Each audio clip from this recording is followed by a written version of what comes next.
Shalom. Today's Daf Yomi is Bava Metzia Samach Gimel Bava Metzia 63. We're going to start on Samach Beis on the Beis on the top, around 10 lines from the top where we left off, and where the Gemara is now on trying to understand our Mishnah. Our Mishnah had said that if you try to purchase from the that somebody has bought wheat for a dinar zahav of core, and that's the price, and he didn't take it, and then the wheat increased, and that was not a dinar, but a 30 selah.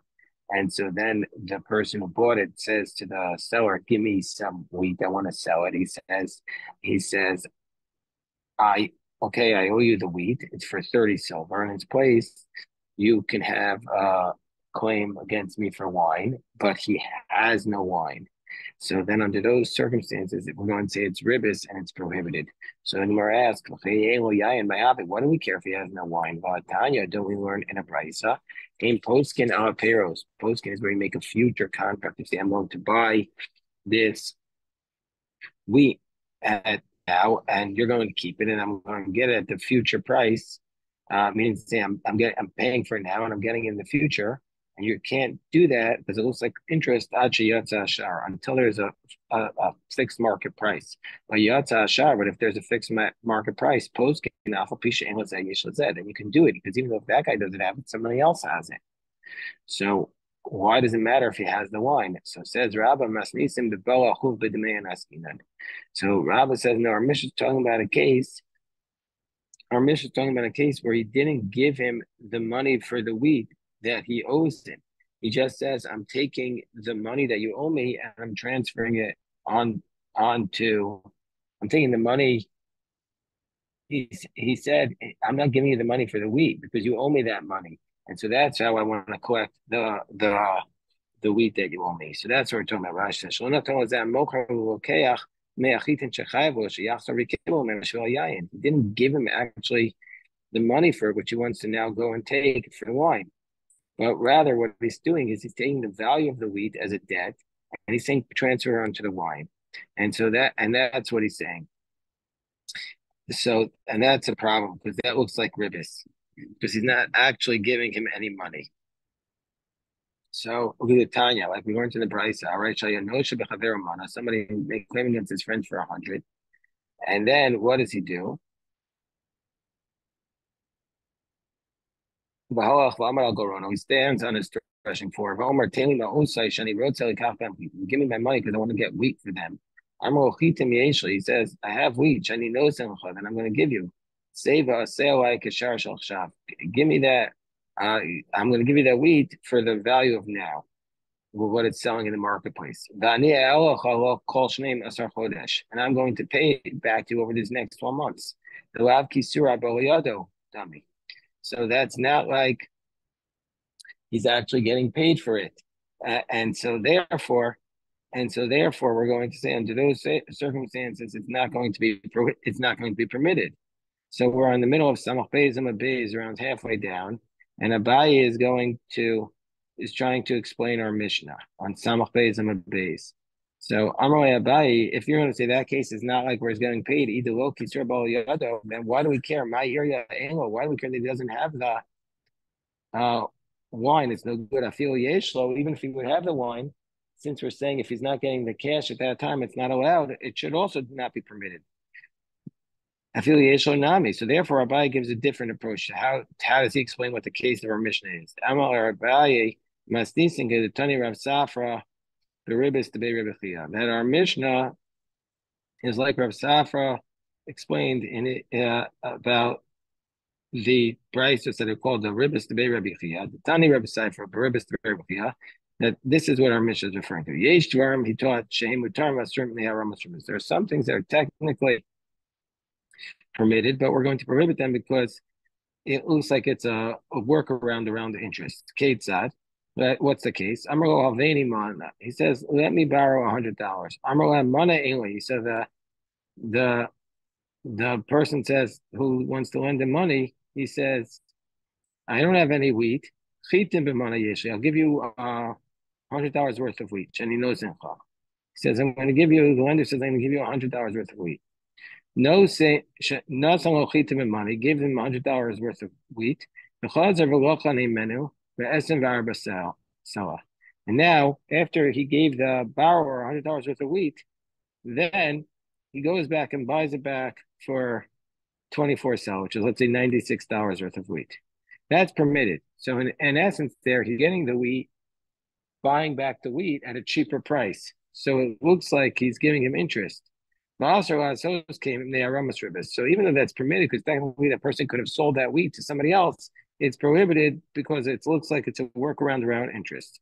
And that's the case over here of our Mishnah. You go into our Ambar Haveni Shloshim Dinarim. He says, the lender says, let me borrow. The borrower says, let me borrow 30 dinarim. And Amar Shloshim Dinarim mainly. He says, I don't have 30 dinarim. I'll give you wheat. He gave him wheat for 30 dinarim. And he buys him back for 25. Instead of 30, he buys him back for 25. So if the borrower would have 30 dinarim worth of wine, then in essence, he's taking back fruits and it's no problem. But if he wouldn't have it, even though and since he doesn't have actual wine, so he's taking back cash. And then milchse. And that's the case of interest. But the Gemara says the problem with that approach is it doesn't actually look like the words of our Mishnah. So Amay Ravi Yachi, if that's the case, it doesn't actually correspond to what our Mishnah actually says. Well, he says Teli Chiti, he didn't say give me wheat. Me, by the way, he should say give me the value of wheat. So the Gemara says, okay, change it. Shani Mocher, and then I'm selling to you. Shemacharti Mocha bai. That I sold to you already. That's what it should say. Okay, change the words there. Your wheat is 30 dinarim. That's what originally, according to you, that was the original loan. So, okay, change the words again to say that. And why? So it doesn't work at all with the words of the Mishnah. So therefore, we're now in the last line of Samach Beis and Beis, and we go to really now we are today's daf. Gemara says, Rava, this is how I'm going to explain our Mishnah. When I will die, Rabbi Oshaya Nafak Avisi, Rabbi Oshaya is going to come out to greet me. Because I explained our Mishnah like him. So when you uphold the words of a dead person, they're going to come out and greet us from heaven. The Tani Rabbi Oshaya said the following. So let's say somebody says to us, Reuben says to Shimon, we're on top of Samach Kimon Madal. Reuben says to Shimon, this is our mission. This is how he explains our mission. Let's say he says, you owe me $100.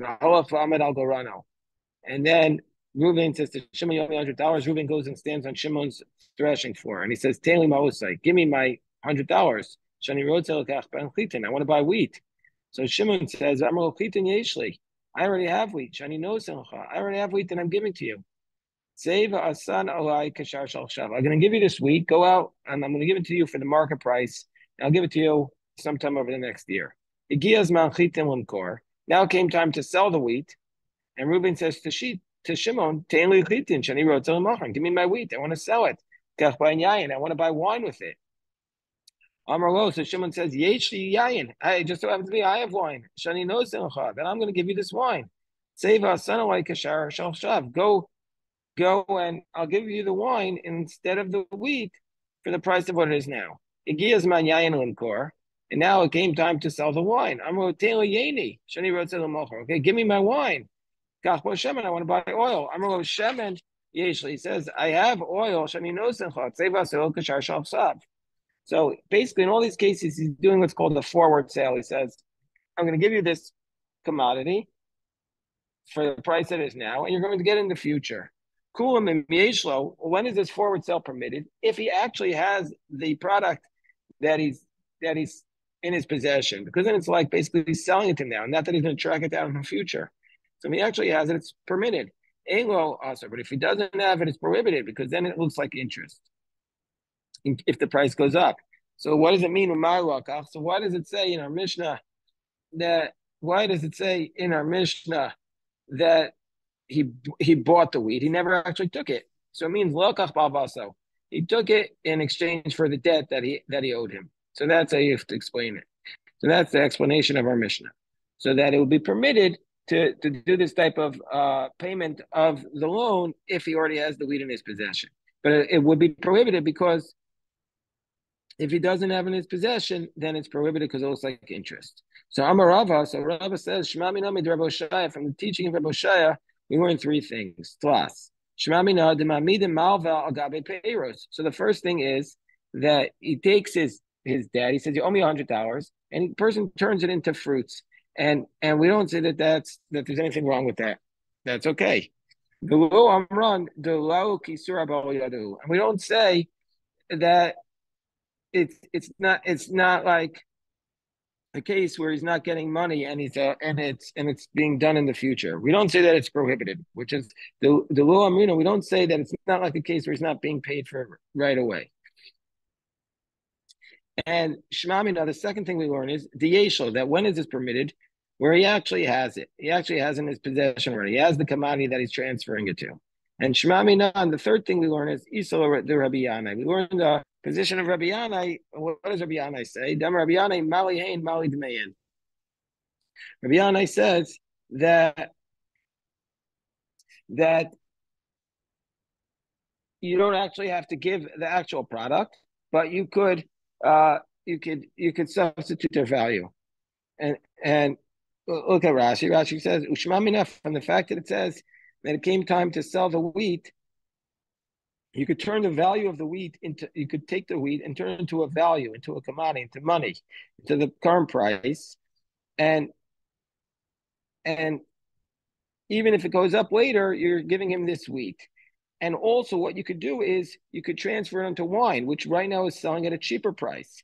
So this is the position of Rabbi Yana. He says, let's make a future contract for the fruits. And it came time to sell the wheat.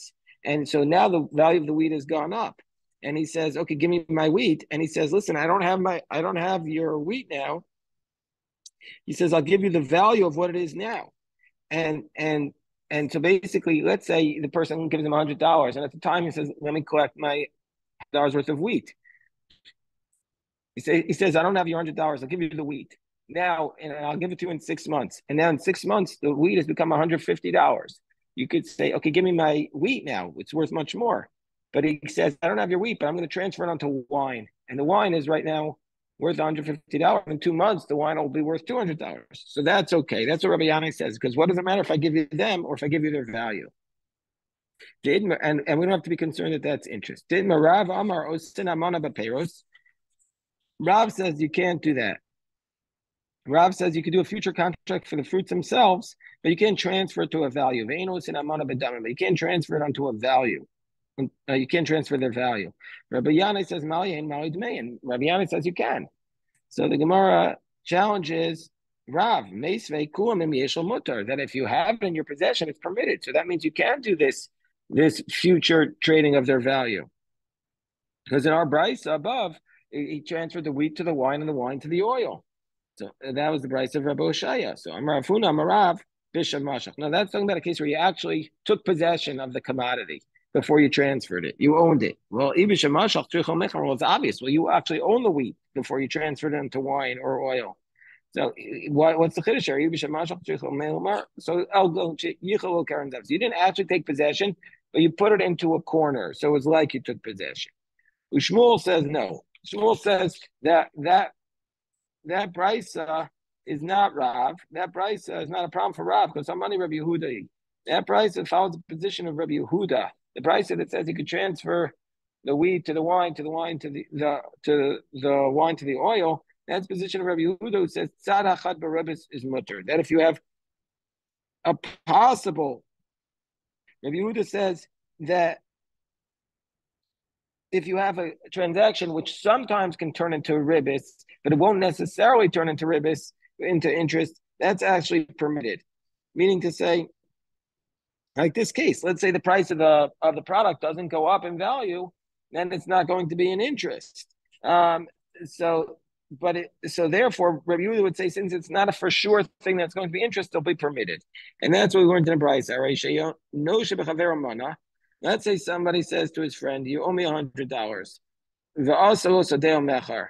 And he says, "Okay, I'm going to give you my field." And the way the case is, he says, "My field. If I don't pay for the field in 6 months, you get to keep the field." So, but in the meantime, is the person who's the lender, is he get to use the fruits of the field. So bisman sham mocher ochel peros, if the lender, if the seller, i.e. the borrower, is eating the fruits, then it's mutter, then it's permitted, because it's not interest. Because if he buys the field back, he was using the fruits the whole time. So the lender didn't get the benefit of having the fruits in addition to getting his money back.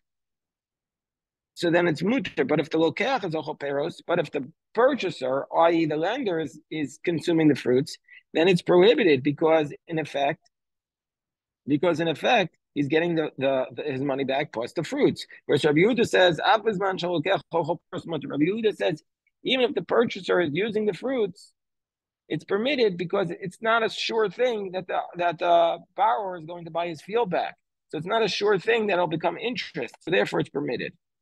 So that's like this case over here. So Amalei Rabbi Yehuda, and Rabbi Yehuda says, "Mais b'baitus ben zonin she'asa sadeu me'achapi Rabbi Elazar ben Azariah." He says, "I'll give you the proof for Rabbi Yehuda that there was an incident with baitus ben zonin, that he made his field. He did this type of transaction where he says, I owe you money. I'll give you my field. If I don't buy it back in this time, you get to keep it." He did it on the basis of Rabbi Elazar ben Azariah, and the purchaser was consuming the fruits. And Amar lo misha. So we see from here it's allowed. He says, "You want to proof from there, Misham Raya, Mochar Ochel Perosaya." First of all, the purchaser was not the one eating the fruits there, the seller was. You had the wrong story. And so the Gemara says, what's the dispute between Rabbi Yehuda and the Tanakama? My Benayel, what's their argument? That they're arguing about whether or not it's for sure going to be interest or not. If it's not for sure going to be interest, is it permitted? And Rava says, Rava says no. If the argument between them is if it's interest, but you say, I'm allowed to take the fruits, which is interest, but if you don't buy the field, I'll return the fruits to you. So it's interest, but if you don't end up doing it, I'll return it. So the Rabbi Yehuda allows that, and the Rabbanan don't. Amar Rava Hashad Amar Rabbi Yanai. So now, says Rava, now the Rabbi Yanai says, or on top of Samach Gimel on the base, Malayin or Mali Demain. Now that Rabbi Yanai says that you're allowed to transfer the wheat onto the wine, because it says, what's the difference if you have the wheat you're allowed to give or their value? So then we also say, now that it says Malayin Mali Demain, I'm reading Mali Demain Malayin Nami I'm reading. We can also say, what's the difference if you give him the value of the money, Mali Demain Umaliyin, or the money itself? Meaning to say, it doesn't matter if he actually has the wheat in his possession. As long as he has the money to buy it, then it doesn't matter if he actually has the wheat. He just has the money to buy the wheat, and then you can get it at that price. That should be the same law. So now you see, he doesn't even have to have the wheat in his possession in order for it to be permitted. He just has to have the money to buy the wheat. So it says Kulam. It said in the Brisa, and we just did on top of Samach Gimel Amadav, he has to actually have it, not the value of it. No, it depends. In that case, in the case of the Brisa, it was talking about a case where he was doing a halva loan. But in this case, we're talking about where he's doing a sale. And so therefore, it's enough for him to have the money.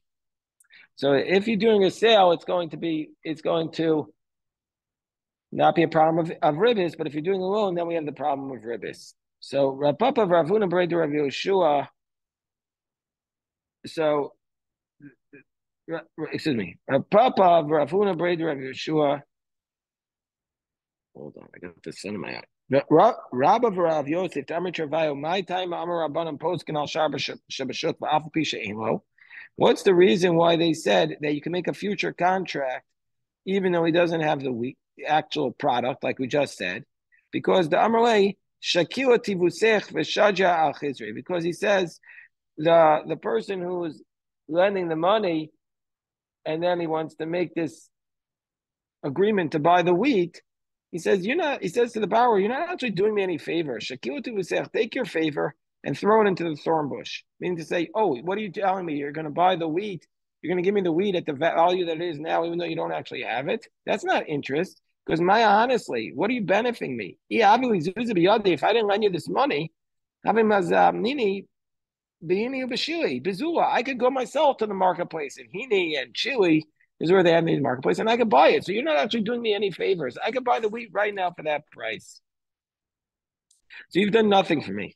So that's why it's permitted. So Amar Abaye Rav Yosef, if that's the case, okay, we already said you're not allowed to lend one commodity and be paid back with the commodity because that could easily become interest. That's called seah b'seah.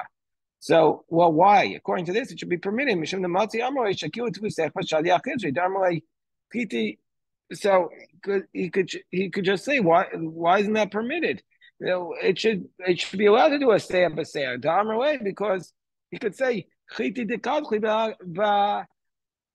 what are you doing to me you're not doing me any benefit by giving back wheat in exchange for my wheat. Do you think if I had the wheat with me it would get ruined? It should be totally permitted.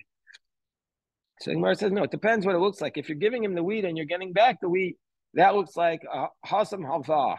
That looks like a loan. And so therefore, since it looks like a loan, it looks like interest. But halchazabini, but where I'm giving you the money and you're promising to give me the wheat, that looks like a sale. And the sale is not a problem with interest.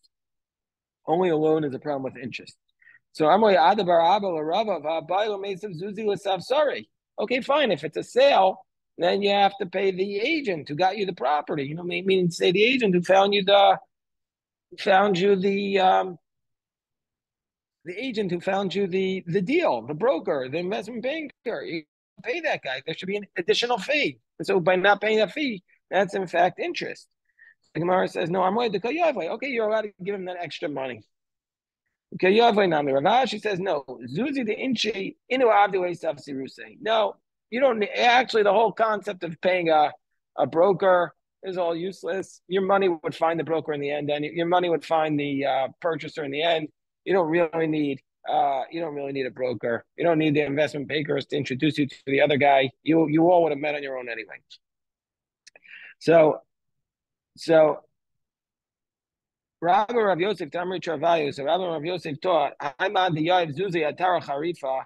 So let's say basically you're buying the wheat in the winter, and the wheat is cheaper in the winter because it's not ready to be harvested and sold.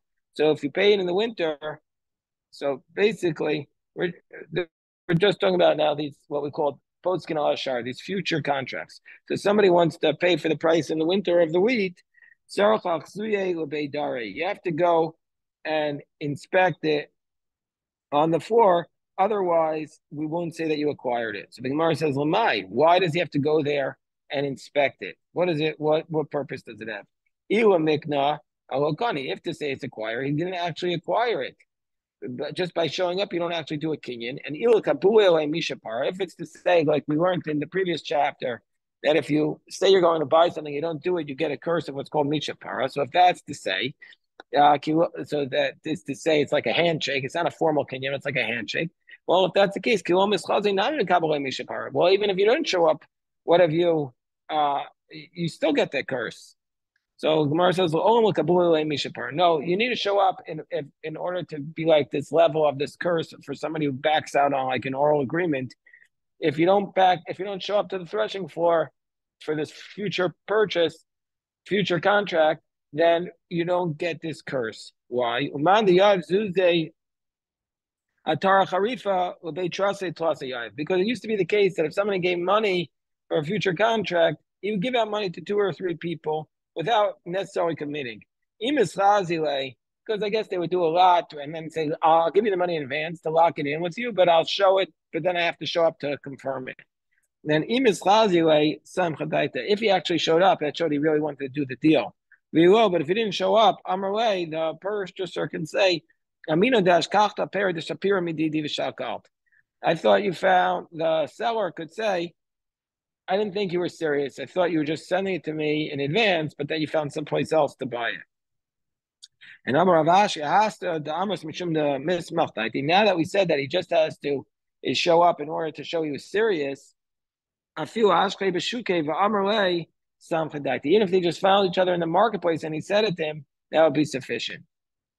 So now we have another few statements by Rav Nachman. Amar Rav Nachman, Kol the Ribsa. This is the general rule of interest.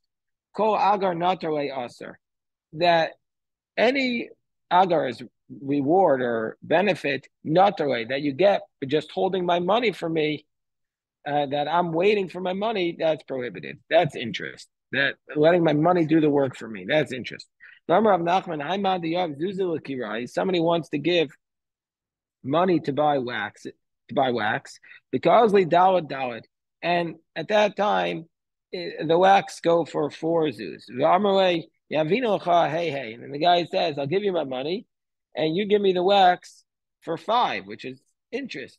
So isnu gabe shari. But if the guy has the wax with him and he's just giving him a cheaper price for the wax, that will be permitted because he's giving to him right away. It's not an interest. But if he doesn't have it with him, he says, when I get these wax, instead of me giving you back the 5 zuz, instead of me giving back 4 zuz, I'll give you something that's worth 5 zuz. That'll be usher. That'll be prohibited. The Gemara says, well, that's obvious. That's obvious. Pshita, that's obvious. That's directly interest.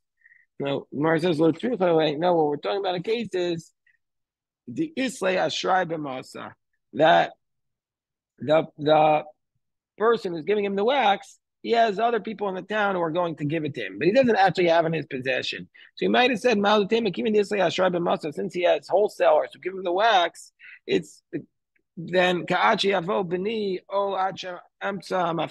like a case which we otherwise said is permitted, that even if you don't actually have it, but you have ready access to it, like you say, until my son comes home with the key, or or my son comes home with the product, then it's permitted. Kamash Milan. So we might have thought this was the same case. We're saying no, keeping the mechusra guvaina, because in this case he actually hasn't collected it yet.